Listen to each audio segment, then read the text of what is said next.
Hello everyone, welcome back to my YouTube channel. दोस्तों, आज हम इस वीडियो में जानेंगे कि 2023 में हनुमान जयंती कब है और हनुमान जयंती की पूजा विधि क्या है।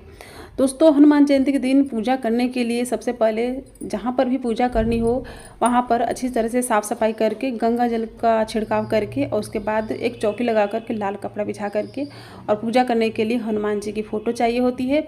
और हनुमान जी की जब पूजा होती है तो साथ में सीताराम की भी पूजा होती है। तो सीताराम की फ़ोटो रख लेंगे और हनुमान जी की फ़ोटो रख लेंगे, उसके बाद हम पूजा करेंगे। दोस्तों, अगर आप कलश रख करके पूजा करना चाहते हैं तो कलश का स्थापना करके भी और पूजा कर सकते हैं। तो दोस्तों, कलश रख के मैं यहाँ पर कर रही हूँ। तो सबसे पहले कलश के नीचे चावल रखी जाती है। आप अष्टदल कमल भी बना सकते हैं या सिंपल सा चावल भी रख सकते हैं। दोस्तों, कलश का स्थापना करने के लिए चाहिए होगा हमें कलश में पानी, उसमें गंगा जल, सुपारी, इलायची, सिक्का, हल्दी या फिर हल्दी गांठ ले सकते हैं या पाउडर ले सकते हैं, अक्षत डाल करके और कलश का स्थापना करनी चाहिए। और आम के पल्लव या फिर अशोक के पत्ते लगाने चाहिए। उसके बाद दोस्तों, कलश के अंदर ना चावल रख करके और दीपक जलाने चाहिए। तो दोस्तों, जैसा कि आप सब जानते हैं कि सर्वप्रथम पूजनीय हमारे गणेश भगवान जी होते हैं। तो गणेश भगवान हम सुपारी के रख लेंगे। अगर आपके पास गणेश जी की मूर्ति है तो आप मूर्ति भी रख सकते हैं या फिर आप सुपारी में भी गणेश जी की पूजा कर सकते हैं। दोस्तों, भाव से करी जाए तो भगवान सुपारी में ही प्रकट हो जाते हैं। तो सुपारी के ऊपर 4 बार जल छिड़क करके और उनकी पूजा करनी चाहिए। तो लाल रंग के कुमकुम चढ़ाने चाहिए गणेश जी के ऊपर। उसके बाद अक्षत चढ़ाने चाहिए, हल्दी चढ़ाने चाहिए और उसके बाद दोस्तों गणेश जी को ना वस्त्र रूपी कलावा देने चाहिए। अगर आपके पास दुबला घास है तो दुबला घास भी चढ़ा सकते हैं। दोस्तों, उसके बाद कलश की भी पूजा करेंगे, दीप देवता की भी पूजा करेंगे। दीपक में भी लाल रंग का कुमकुम चढ़ा करके उनकी पूजा संपन्न करेंगे। और उसके बाद दोस्तों गणेश जी को पुष्प भी चढ़ाने चाहिए। आपके पास पुष्प है तो चढ़ा दीजिएगा। और कलश देवता को भी पुष्प चढ़ाने चाहिए। और कलश देवता गणेश भगवान की पूजा संपन्न करने के बाद हनुमान जी सीताराम की पूजा करनी चाहिए। तो हनुमान जी और सीताराम की जो फोटो है तो उनके ऊपर जल छिड़कना चाहिए।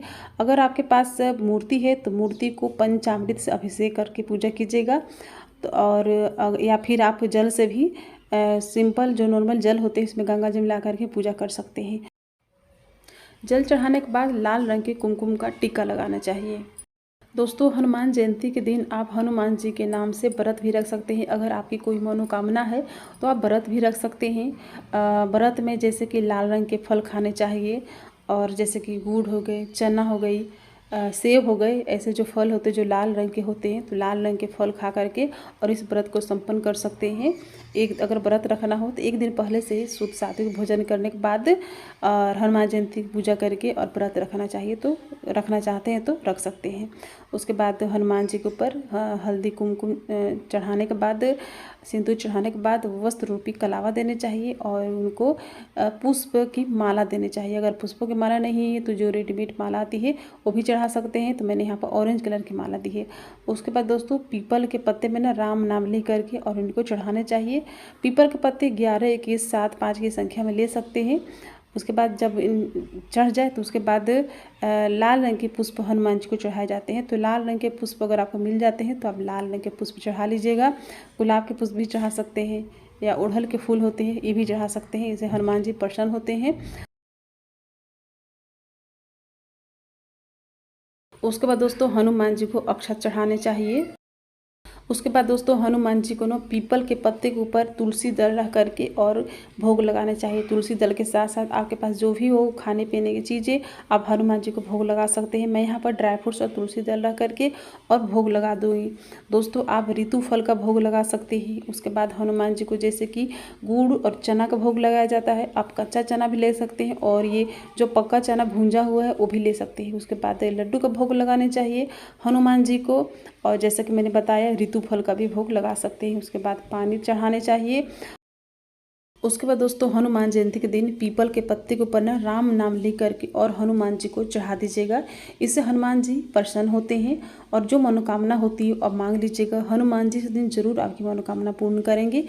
और उसके बाद दोस्तों इस दिन धूप दिखाने चाहिए। दोस्तों, धूप और दीप दिखाने के बाद भगवान से अपनी पूजा में रह गई कमियों के लिए क्षमा याचना मांगनी चाहिए और अपने सामर्थ्य के अनुसार दक्षिणा चढ़ानी चाहिए। उसके बाद दोस्तों पीपल के पत्ते के ऊपर ना आज के दिन दिया रख करके, बाती रख करके और उनकी आरती करनी चाहिए। इससे हनुमान जी अति प्रसन्न होते हैं। तो आप प्लेट में रख करके इस तरह से और आप दिया लगा करके और इनकी आरती कर लीजिएगा। दोस्तों अगर आपके घर में रामायण की किताब है तो आप इस दिन रामायण किताब की ही पूजा करनी चाहिए, या फिर अगर रामायण किताब नहीं है तो हनुमान चालीसा है, ये सबके पास होती है, तो हनुमान चालीसा की भी इस दिन पूजा करनी चाहिए। और पूजा करने के बाद ना लास्ट में हनुमान चालीसा का पाठ भी करने चाहिए। और किताब की पूजा करने के लिए कुमकुम अक्षत चढ़ा करके और इनकी पूजा संपन्न करनी चाहिए। और दोस्तों उसके बाद लास्ट में आरती करनी चाहिए। दोस्तों मैं यहाँ पर आरती ना पीपल के पत्ते के ऊपर दीपक लगा करके कर रही हूँ। दोस्तों पीपल के पत्ते का जो यूज किया जाए पूजा में तो अति शुभ मानी जाती है और भगवान हनुमान जी को अति प्रिय होती है। तो आप भी पीपल के पत्ते के ऊपर रख करके भोग लगाइएगा और पीपल पत्ता की माला लगा करके चढ़ाइएगा और उन्हीं से उनकी आरती कीजिएगा। तो जो आपकी मनोकामना होगी ना वो बहुत जल्दी ही पूर्ण हो जाएगी, हनुमान जी आपसे प्रसन्न हो जाएंगे। तो दोस्तों इस वर्ष 2023 में हनुमान जयंती 6 अप्रैल को मनाई जाएगी। तो दोस्तों अगर आपको मेरी वीडियो पसंद आई हुई तो वीडियो को लाइक कीजिएगा और चैनल पर नए हैं तो चैनल को सब्सक्राइब कर लीजिएगा और वीडियो को ज़्यादा से ज़्यादा फ्रेंड एंड फैमिली के साथ शेयर कीजिएगा। तो फिर मिलेंगे एक नई वीडियो के साथ, तब तक के हरे कृष्णा, राधे राधे।